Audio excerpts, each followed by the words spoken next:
Hello, hello. Ron Callis here with another episode of Automation Unplugged. Here to bring you show number 127.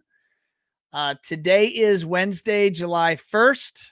Yes, we are now officially in the first day of the second half of the year.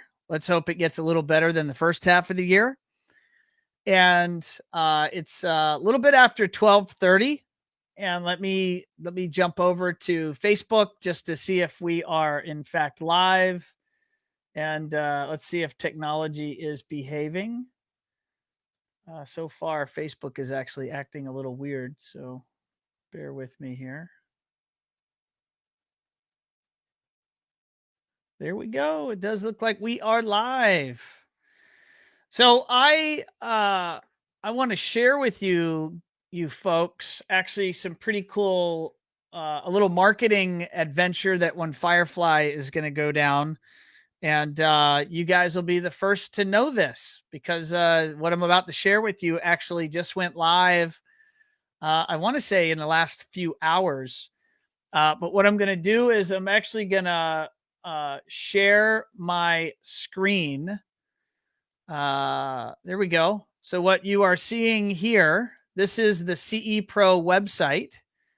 And if you, I'm used to big artwork on the front of the website. This is what I'm seeing when I go to the CE Pro website. So I assume that's correct. But you see actually right here, marketing horror stories. And so when Firefly is going to start running, we're actually going to do it throughout the summer. A number of lessons that we want to try to help share and teach in terms of how you guys and gals can be protecting your businesses and your intellectual property as it relates to the way that you interact and interface with marketing agencies, such as One Firefly or whoever your local agency choice is, and or even the folks that maybe are on your team managing your marketing. So what we're going to do is we're going to get pretty detailed, and we're going to talk about, this article is talking about Google Analytics and how to protect your login credentials and access to your website. We actually then are authoring dedicated pieces tied to this. So if you click on learn more about Google Analytics, you then can click over and it's going to drive you over to a little bit of a deeper dive on the One Firefly website. And of course, as always, you can ask us. Again, we don't sell any Google Analytics services. Google Analytics is a free service from Google, but we just want to teach you what it is, why it matters, and how you should be navigating that type of setup for your business. We're going to go over a plethora of topics over this series. Again, this is Article 1. We're going to talk about Google Ads. We're going to talk about your website. We're going to talk about the hosting of your website. We're going to talk about the source files around your logos and around any artwork that you have someone create for you. And we just want to teach you the right things to ask and to look for. Just as you folks are the specialist as it relates to custom integration. And when I have my questions, I go to you and I go to my friends and I say, help me with this or guide me in the right direction. We want to share with you best practices, things that we've learned along the way. And so that series just went live this morning, July 1st, on the CE Pro website. Definitely check that out. And the deeper dive articles will getting posted on our One Firefly blog as we go. So there you have it. Got that information or news out of the way. By the way, I see you folks are already liking and loving the show post here. If you could drop into the comments and let me know where you're coming to us from, that's always fun. And I'm going to go ahead and bring in our guest. And this is a return guest. This is the one and only Wim De Vos, Chief Thunder Lizard at Genesis Home Technologies from Spain, from Europe. How's it going, Wim? Very well. Thank you, Ron. And congratulations with what I just saw, the peak preview on the marketing tools. Really like it. Cool stuff. Oh, no, thank you. We're going I tell through you, that. we run into so many scenarios of working with our customers, and I mean, there's just all these really sad stories. And I'll pick on the topic at hand, Google Analytics. If you think about a website that has been up on the internet for months or years, let's say years, and if they've had Google Analytics embedded in their website, they have a wonderful historical record of web traffic and types of web traffic and patterns that now, if you were to inject a change into the machine, they were to say launch an email marketing campaign, or they were to SEO configure their website. If you have that historical record, you can see the before and the after. So now you can really analyze and make intelligent, informed assumptions or decisions based on that data. Mm-hmm. And so often marketing agencies choose to set up companies' Google Analytics under their master account. And if that company were to ever part ways with them, they don't relinquish that information. And it's just sad. And I would call that not best practice. I would call that bad form. Yes, and indeed. We want to help people make better decisions for themselves and their businesses. So it's going to be exciting to get those articles out there. Good. Cool. I think our industry can use that. Certainly now in the digital transformation that is upon us. I think we're all just... assumption the internet's not going away. Exactly. At least not anytime soon, hopefully. No, not anytime soon. So Wim, you were just on the show on April 14th. Mm-hmm. You were my guest on show 110. Mm-hmm. And right there in the heat of the outbreak of COVID, I was doing 2 to 3 shows a week. And I was really trying to present a number of perspectives from around the world as to what's going on and how businesses are handling this environment. And I want to know, at this point, we're 75 days later, how are you doing? So let's maybe remind our audience where you're coming to us from and where your customers are. And then I would love to hear an update. How are things going?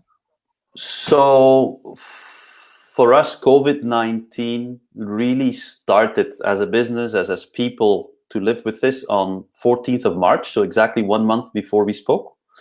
That was the day we went in lockdown in Spain, Italy, and a few days later, France and Portugal followed.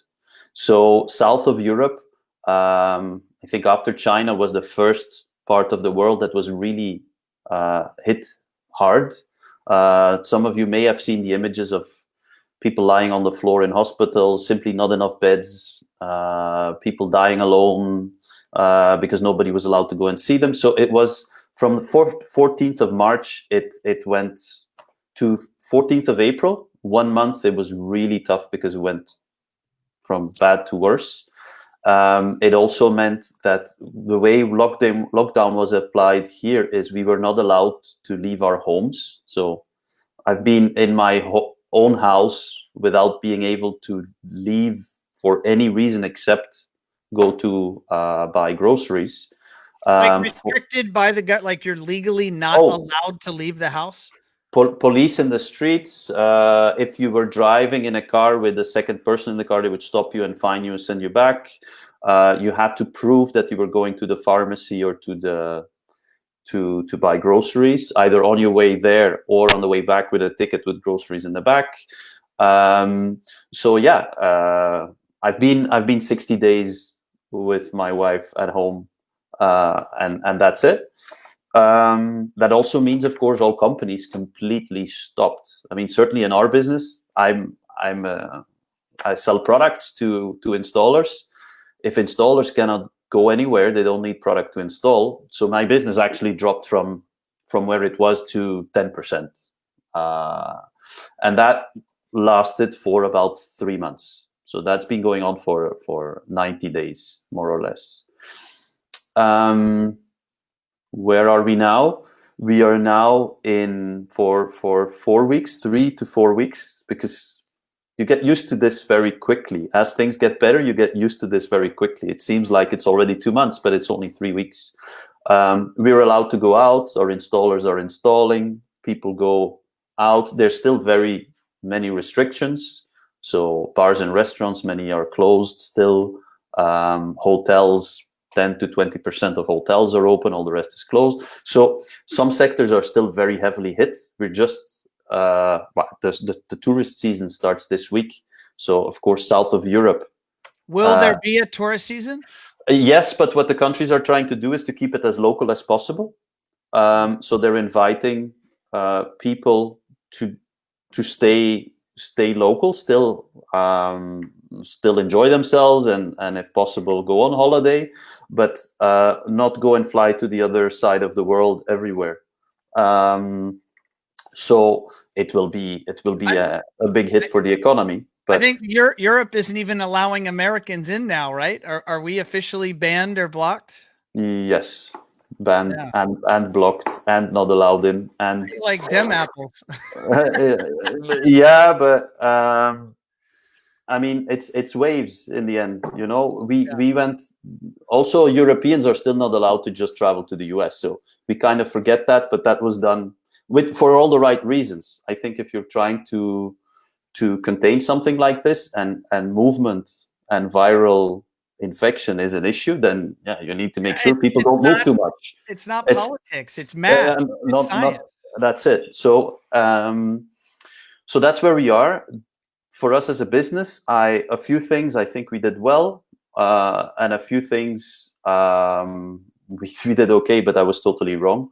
So what we did well was I think crisis management and move to work in this new way, remotely and digitally. Telling your customer base everything's different now. Communicating a lot, trying to be the stable factor, not the panicking.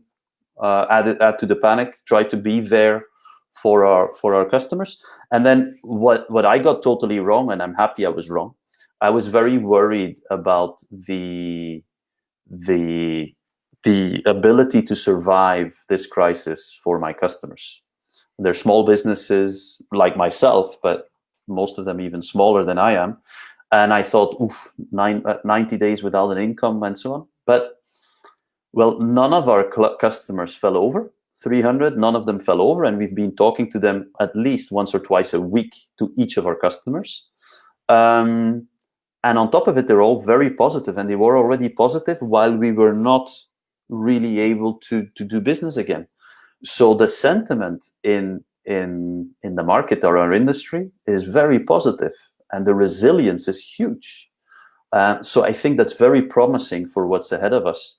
And I expected, honestly, I said in the beginning, I think we're gonna have 1/3 that's gonna thrive like crazy, 1/3 that's kind of gonna suffer but come through, and 1/3 that's gonna fall over. That's what I thought, and I'm totally wrong. It's 100% that is coming through this. There is a shuffle going on, but that's in all industries, of people who are transforming their business and will come out of this much better, and other people who will stagnate and by definition be bypassed by others. But there's no drama, there's no bankruptcies, there's no. So, and that's obviously also good for us as a company. Is it too early for that? Is it too early to know, or were you thinking or predicting that you'd see businesses fall over at this early? Yes, I thought they would fall over only because of cash flow. It was the only reason, because the fundament of our business, in the end, certainly ours, we serve installers who work in the luxury to uber luxury houses. And this crisis, the rich got richer. In 2008, the rich got kind of a surprise because they weren't part of the plan of the crisis, so they kind of lost money, which affected our industry. In this crisis, the rich got richer. Look at the stock market. Look at most of the big companies became bigger, and I think that's what's reflected in what's going to happen for our industry. Our installers are going to have more work to do, and certainly more expensive stuff and bigger systems to install in these premium homes. So I only thought cash flow was going to be the issue, and they managed that well. Your customer base is almost, and I may be incorrect, are they all residentially focused, or are they split residential to commercial? All residential. So the only ones who suffered are the ones who had the commercial part in their business, but that's very few in my case. And there, well, that's a massacre. So those. I was going to ask, what are you seeing or hearing in that regard? So I know two sectors fairly well. One is the rental and staging and live sound. So everything to do with events and concerts. That business is dead because the rental companies are falling over, and the ones who need something, people, either products that they buy it for 5% out of a bankruptcy. So, and then you have the commercial install, like offices and hospitality, and that's gone. I mean, the companies, the big deals I've heard about is like companies are reducing 50 to 60% of their office space. That's the first thing they're going to do before even investing in that office space. Right. If they were housing 1,000 people, they say we only need space for 300. So before investing in that space, let's first get rid of 60% of our real estate.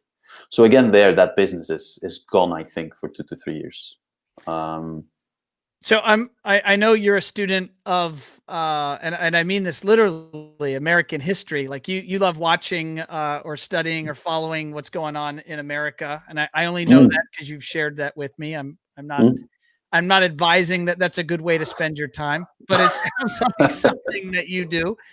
And I mean, right now, in terms of just separate from our industry that we serve, you know, COVID is reaching all-time highs in terms of daily counts of people that are being infected, and potentially that's going to translate to hospitals being overrun.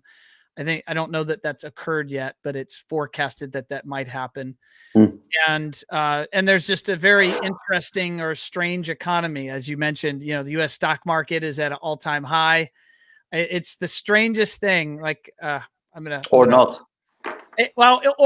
right? So is it all the Fed money printing, and that money has to go somewhere for yield, or is it something else at play? But it's odd. So I guess the question is the way that is where America is at politically or economically.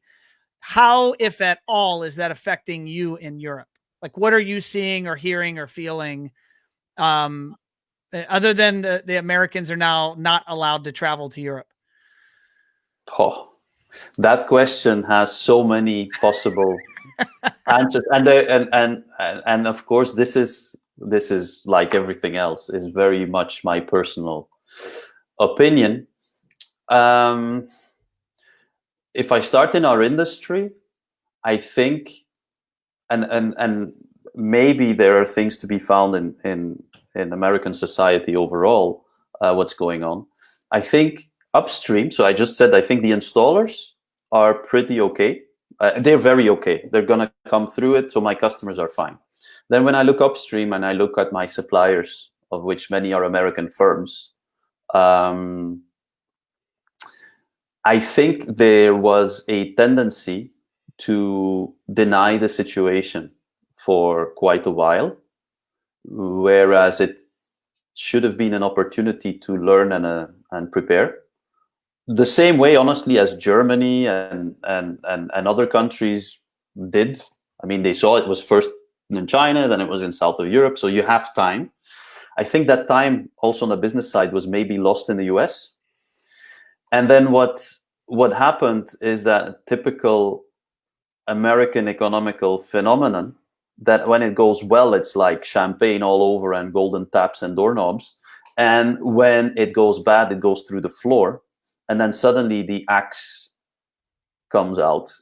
People get fired in, I don't know, in one day, 25% of your workforce out of the day, whatever. It's as if, I don't know, nuclear missiles are coming at your country, and suddenly it needs to be all the way the other side. And so I could see an overreaction it's strange to say that now, but an overreaction in how the situation was approached. So first it was denial, and then I think an overreaction. And I have the impression, and as you say, student of the US and society and the economical and political system, because I'm very much interested, because I think the US is a great country, and has been for a long time. And it's interesting to see how the US deals with this, because it will be different than the way Europe deals with this. And I can see this overreaction with everything that happens afterwards, with the racial tensions and problems coming up. And then on top of it, an election, which is going to be a bit of a different election, I think, than a couple of other elections you've seen in your country for many reasons. I think that's all coming together. So what we see in Europe is we're looking at it more like a movie than as something that really will affect us, because we have apparently another timeline. We went through a big part of it already, which was the terrible scenes of many people dying and hospital beds, not having enough hospital beds, the economy completely shutting down. We went through it, and we're kind of looking forward now. What do we do now in a positive way? And we look at the US as the worst is still to come. And honestly, it's a bit of a shitstorm right now. And I said it to a couple of people already, not publicly, but here you go. It might be, in my opinion, that COVID-19 is not the worst thing that happened to the US in 2020, but that COVID-19 was a catalyst for other problems that were already lingering for a longer time. And so and when I say we Europeans, of course, that's not realistic. I mean, I don't speak for all Europeans, but the people I talk to, we look at it like, we don't feel really that affected of what's going on. Seems like an election year wrapped in fundamental issues of inequality. Let me make it broader than just race, because race is certainly financial inequality, racial inequality, yes, education inequality, everything. Also thinking. I think the US has never been more self-centered in the last 100 years. Honestly, we have to go back a long time before borders were shut in this way, and thinking the US is the center of the universe in its public discourse. I'm not saying all Americans think like that, but in the public discourse. And I think COVID-19 on top of it is like kerosene on top of it. That's my view. And I look at it with interest in a serious way, because I think it could be a catalyst. It could be painful, could be difficult. So that's, in a nutshell, that's how I look at it. And I think it's chapter 2 or 3 of a whole book, what we're seeing. No, I agree. I remind my team that this is a marathon, not a race, not a sprint. And or if you want to use a baseball analogy, we're only in the first few innings.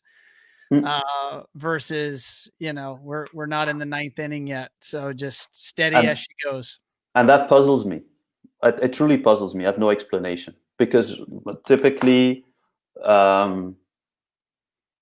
nations, countries, groups of people who combine so many ambition, grit, history, already having learned a lot, gone through a lot in their history, typically you deal with big challenges in a different way, be it a world war, be it, famine, and it's very strange to see a great country being so divided and so puzzled and so with a lack of a plan.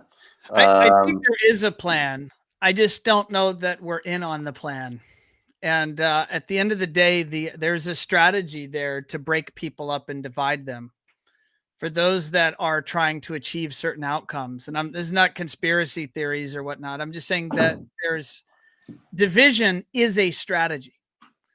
And for those that want to pull those strings and are looking at a certain game to play, they might be achieving exactly what they want.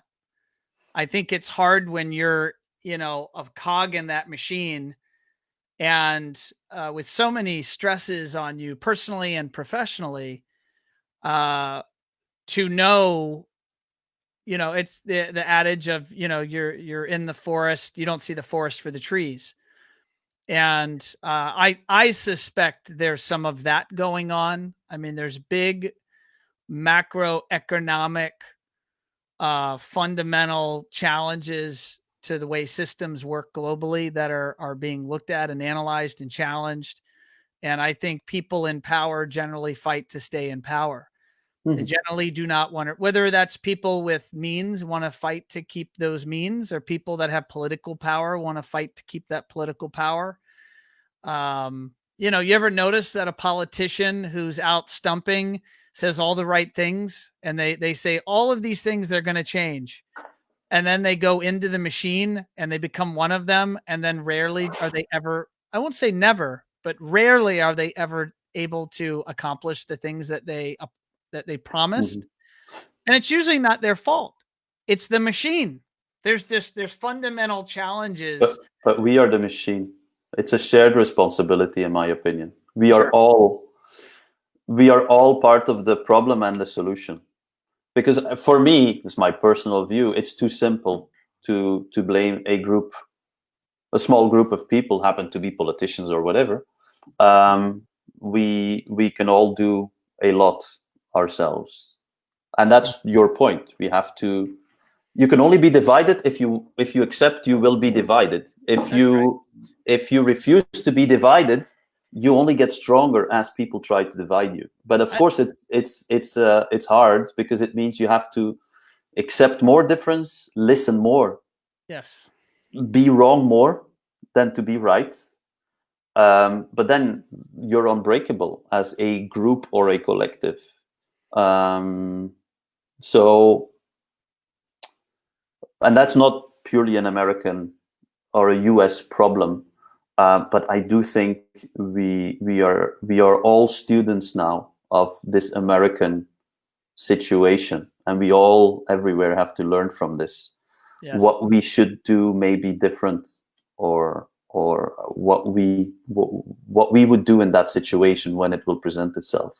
I think we all need to do a lot more listening and a lot more challenging our own beliefs and patterns and practices.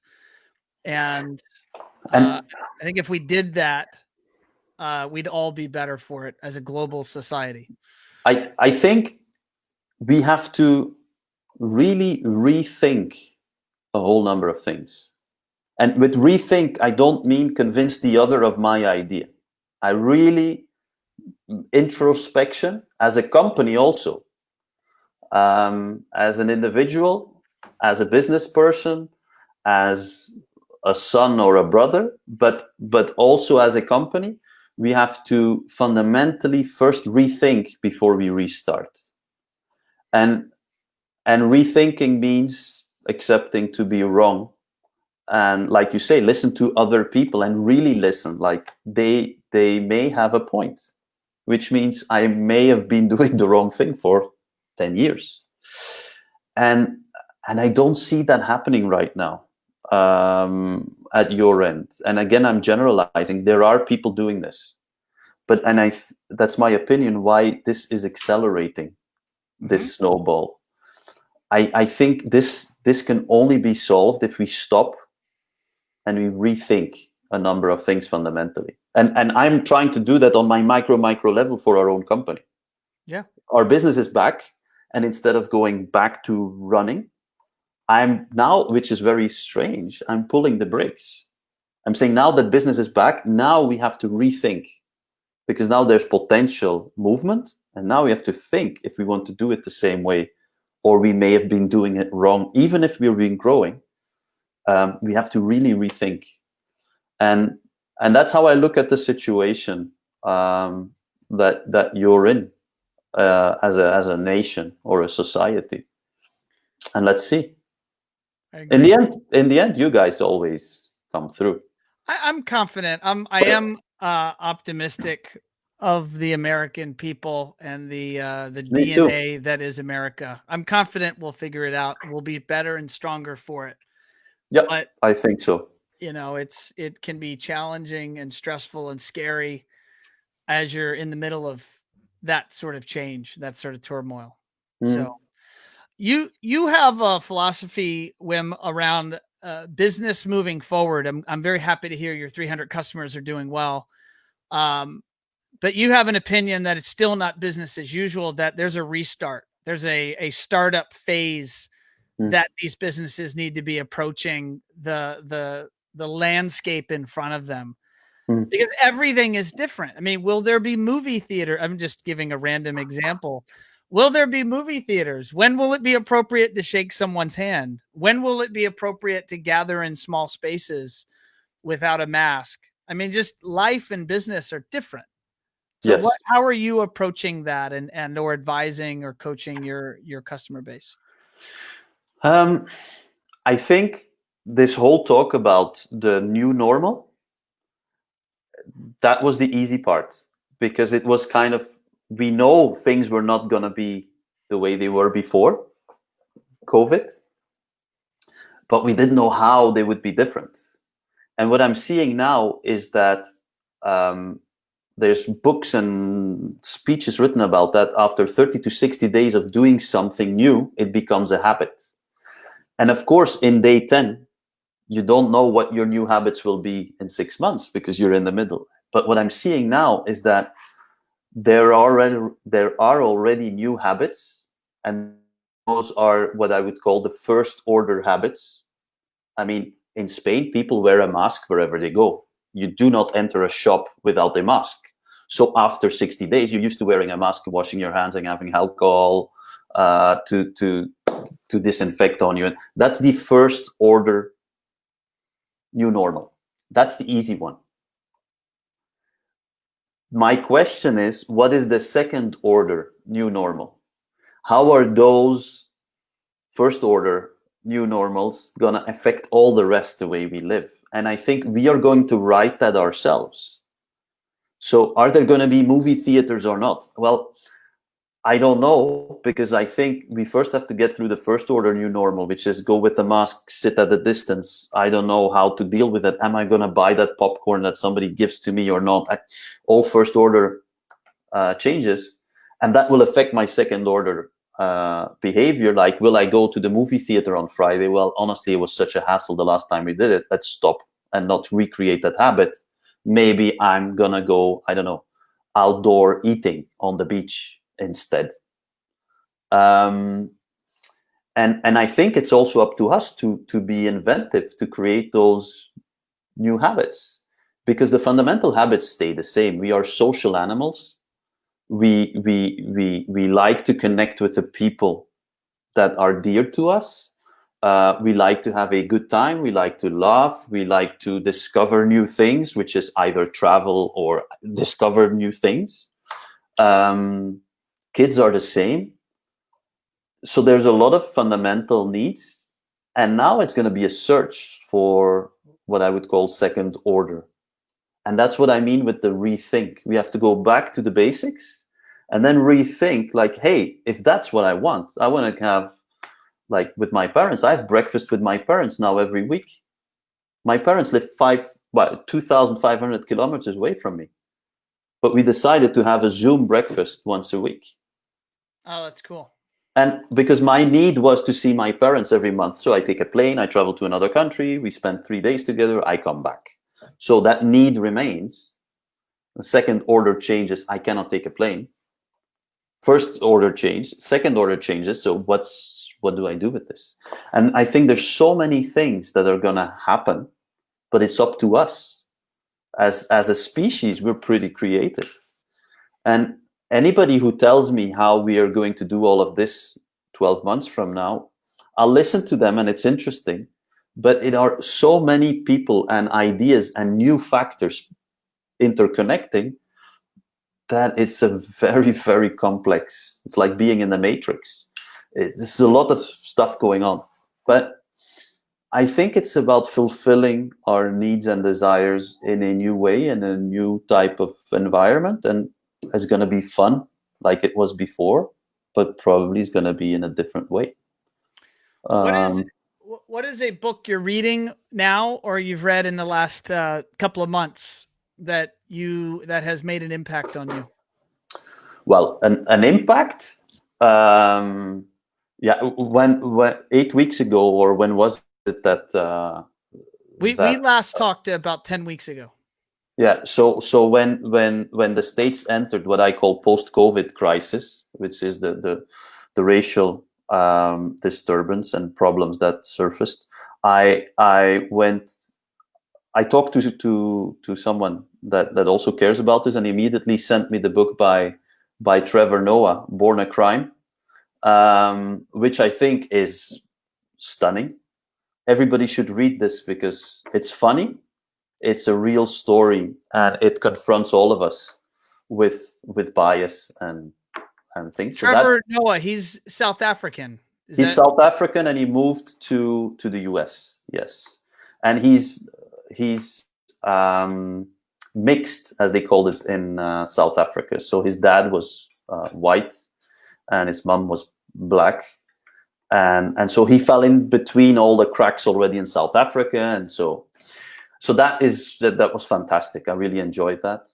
And then a business book I'm reading again is 4 Steps to the Epiphany, Steve Blank, which was actually the book that led to the lean startup movement, because I'm convinced that I have to think again as a startup, and don't need all the advanced how to grow your business type of stuff right now. I need to force myself to rethink as if I were a startup, maybe a special startup. I have customers, I have a team, I have a company, I have a kind of a vision, but I'm gonna spend the next 3 to 4 months, our whole company, acting and thinking as a startup. So customer discovery, customer development, going back to what we do as a organization. So that's what really drives me right now, because it will lead to digital transformation and company transformation for us. But I need to take steps back, think like a startup. And we're a 15-year-old company, so that doesn't come natural, thinking like a startup right now. Yeah. So agree. And for those listening, we'll drop those 2 book recommendations down into the show notes. And I think Stephanie's going to be watching, so maybe she'll go to Amazon and grab them and drop them into the comments, and we'll put them on the show notes on our webpage. So yeah. And what did you read last couple of weeks? I'm almost done with it, but Simon Sinek's new book, The Infinite Game. Okay.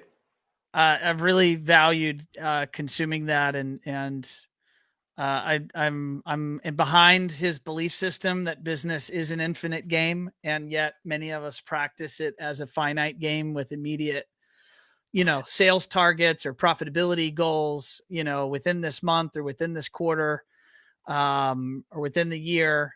Whereas at the end of the day, and his point is, there was really a sea change in business around the world, but he talks primarily about North American observations, and that the days of companies lasting more than 20 years, you just see less and less companies. And he makes references to the US stock exchange and the stock market, and how long companies used to last, and how long I think their average existence now is 17 years, from when they're born to when they're gone. And he makes references to that's a lot of the dynamics around the purpose of business has changed. And the idea is that businesses should have a purpose. He calls it a just cause. And if you lead through your just cause, that's something your team can get behind. It's something your customers can get behind. It's something that a marketplace can get behind. It's hard, and it really felt close to me, close to home because we've been on a nice growth trend. And so I found myself in a pattern of talking about, let's hit that goal. That's not very motivating if the team behind you just sees that, oh, great, I'm going to have more work. That's not very inspiring. Mm-hmm. And yet, if you can instill a purpose and back that purpose, that's the reason your business exists, to help others. And success and growth equates to you being able to help more people. That's inspiring. It inspires me. Absolutely.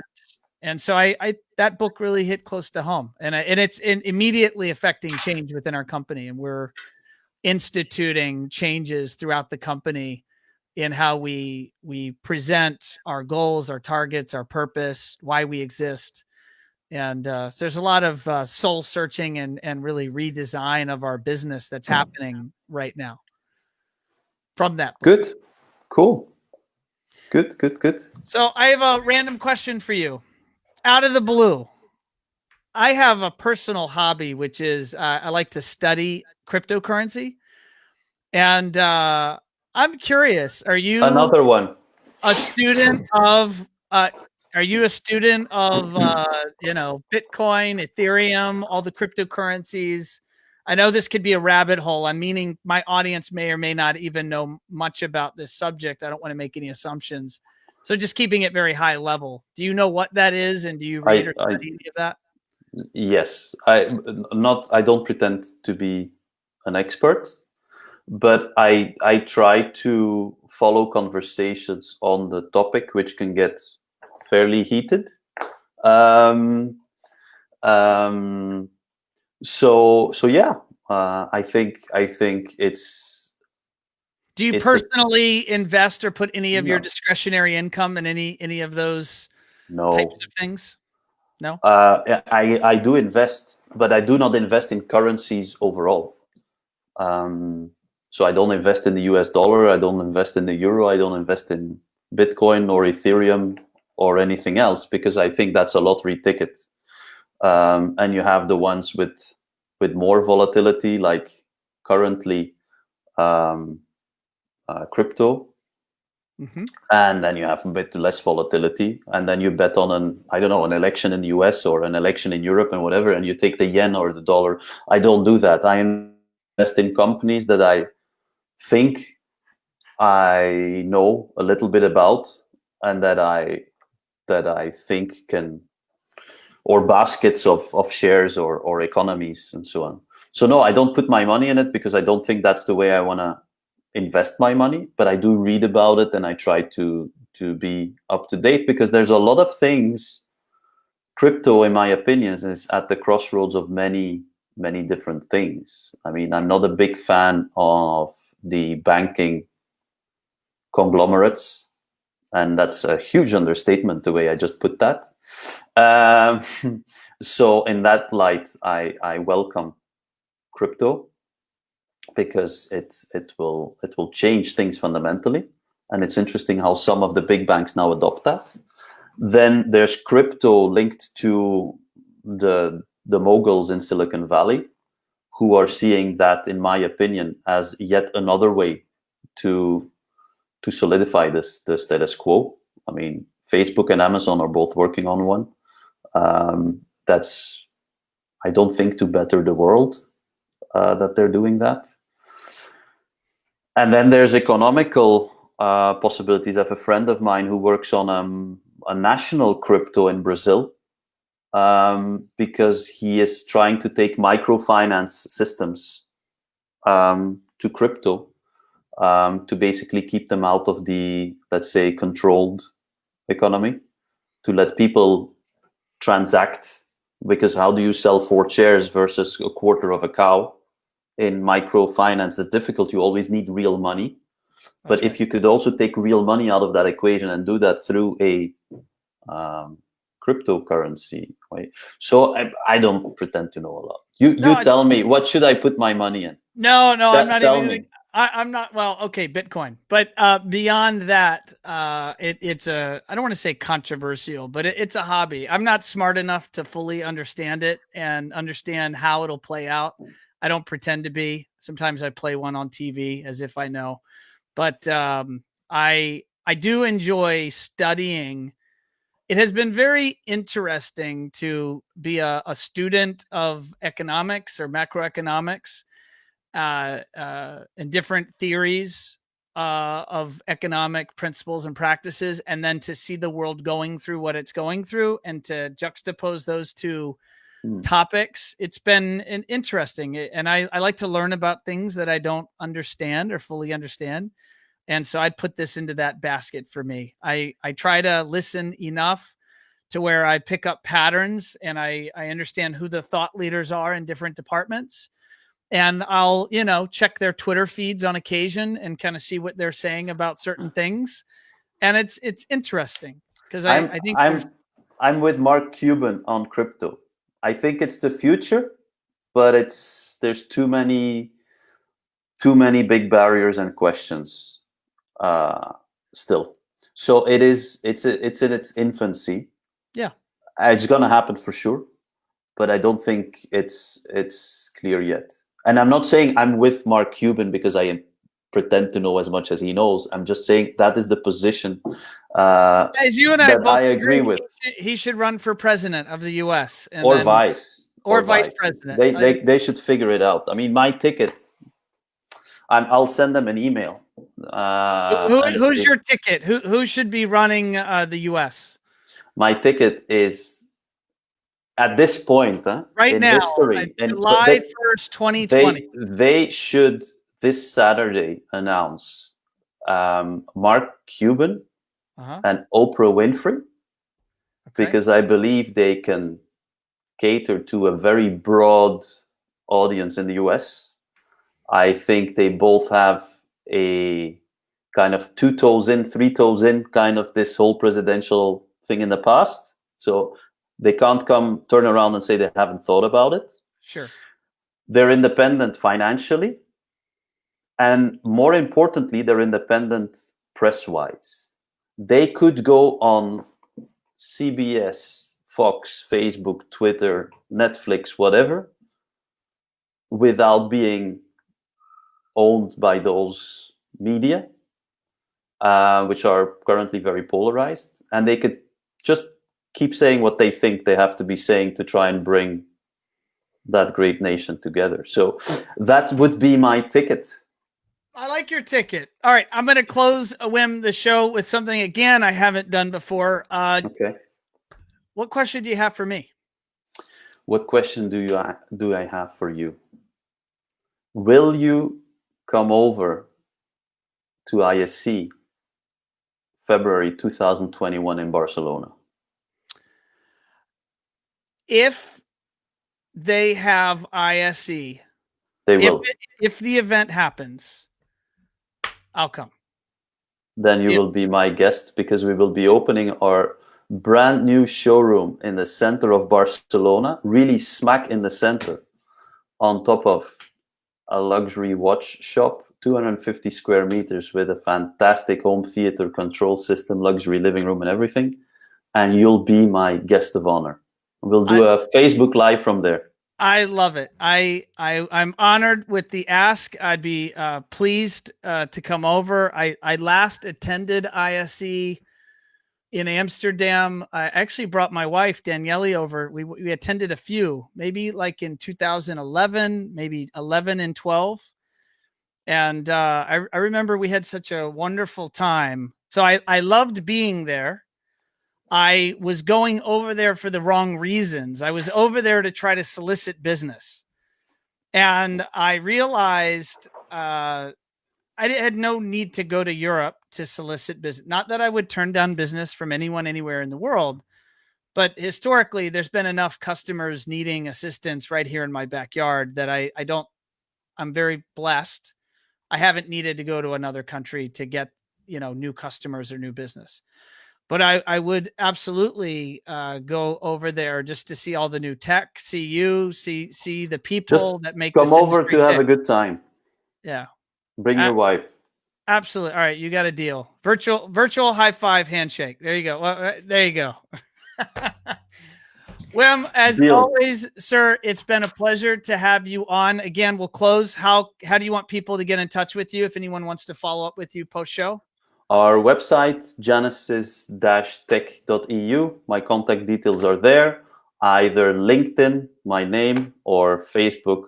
And I picked up some friends the last time we talked. Sven Neer, by the way, great guy, set up his own business in the meantime.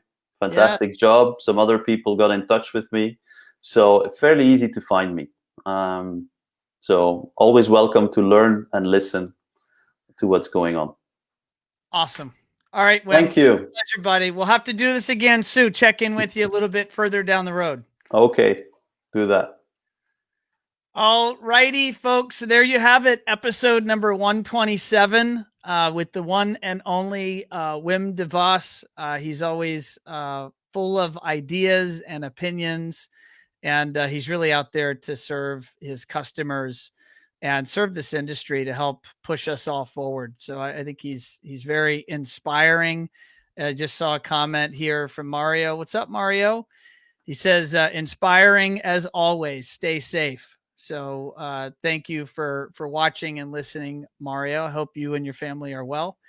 And I am going to sign off and remind you folks, these interviews are on your favorite podcast platform. So if that's Spotify or Apple Podcasts or whatever your choice is, don't forget to go in there, go to the search for the word Automation Unplugged, and you can find the show and you can subscribe. And would love you to do that. And I will see you next week here in the U.S. We have a big weekend. We have the July 4th weekend. So One Firefly will actually be closed this Friday, at least for our USA-based staff. And we're going to be trying to relax. I'm here in Florida, so we won't be heading to the beach because they've closed all the beaches because of COVID. But we'll do a little bit of barbecuing in the backyard and having a good old time. So I will see you next week, post July 4th weekend. And again, thanks everyone. Thanks for listening and watching. Be well.